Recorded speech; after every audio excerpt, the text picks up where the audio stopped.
They ruined Megamind.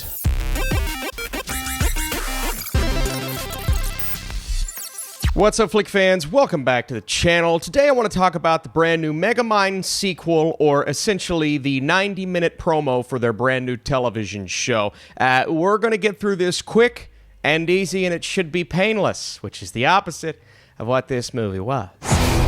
For those who are just joining us, that's me, Megamind, master of all villainy. Hey! I was watching that! TV rots your brains. Megamind's former villainous team, the Doom Syndicate, has returned. Our newly crowned blue hero must now keep up evil appearances until he can assemble his friends to stop his former evil teammates from launching Metro City to the moon. This is obviously rated G. There's nothing in this film that is boundary pushing or even remotely close to ever appealing to someone that is over the age of 10. And it does not star Will Ferrell or Jonah Hill or anyone basically from the first movie. Why? And have you ever watched something that is so lazy, the frustration overwhelms you? And I had to take a break during this 90 minutes? No, 83 minutes with credits. My God, it felt like 6 hours. This movie felt longer than Dune Part 2. I am not kidding. But I had to keep taking breaks because the frustration and the anger deep inside.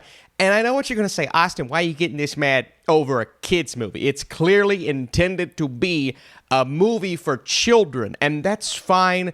Call it something else, slap it on PBS Kids, do whatever you want, and I'm not going to judge it this harshly, but when you promise us a sequel to one of the more inventive superhero movies that was for kids at the time, I mean, that's when I watched it. I was younger. I thoroughly enjoyed it, but it also was able to do a little bit more, have engaging characters, dynamic characters, a story that was compelling. So many things that lead you to believe, oh, this could actually make for a cool, fun franchise. And when I heard that we're bringing back Megamind, I got really excited. Nerd alert! My first strike against this, you're not bringing back the voice cast. I get it, Will Ferrell doesn't want to do a TV movie, and part of me doesn't even blame him. And you found people that do kind of sound like, it's off-brand, it's weird versions of the characters, but they kind of sound like them. I'm willing to give it a pass if everything else about it is good, even though I still hated that they didn't bring back the people that we loved. From a writing standpoint, they keep going for these cheesy, ridiculous, childish jokes, and I get it, it's rated G, it's supposed to be for kids, but again,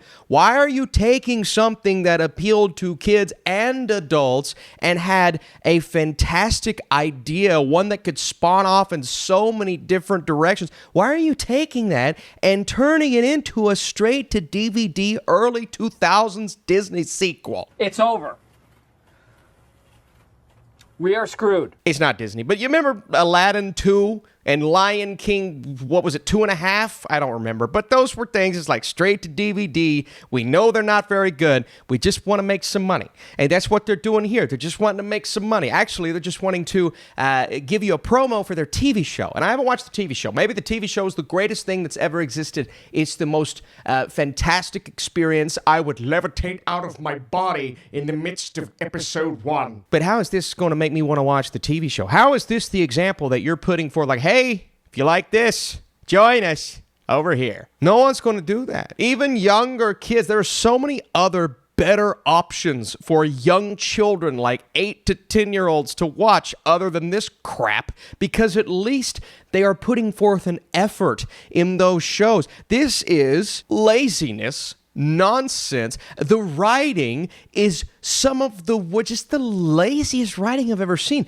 Nothing about these characters from the first movie carries over into this. And then this Doom Syndicate, which is a name that I've heard countless times. You couldn't even come up with an authentic name. You couldn't come up with creative characters. I've seen all of these characters before. Nothing about them is special. And the zingers, the one-liners, there's one joke in this movie, one joke. It's a Titanic joke. It was pretty funny. I'm like, oh, that's creative. And that was within the first 5 minutes. I'm like, okay, well, everything else stinks, but that was good.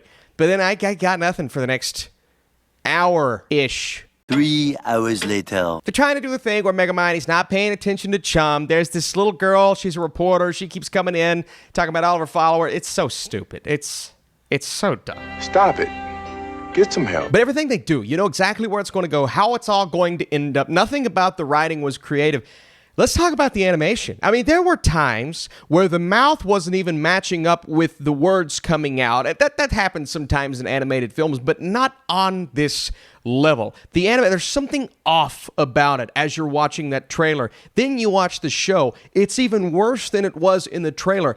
And I'm not joking. There are actual scenes in this movie where background characters, it looks like they're losing frames as they're moving. You have characters that are moving naturally, and then you have some that are just jumping, and it's like they didn't finish it.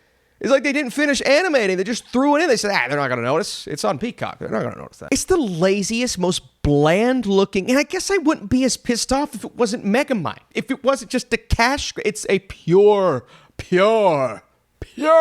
cash grab.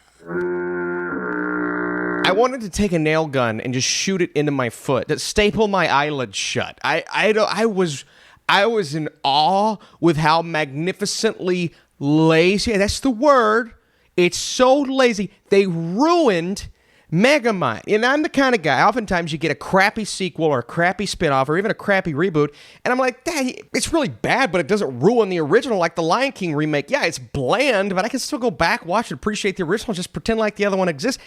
This is so bad and so off. And think about it. I love BJ's, the restaurant.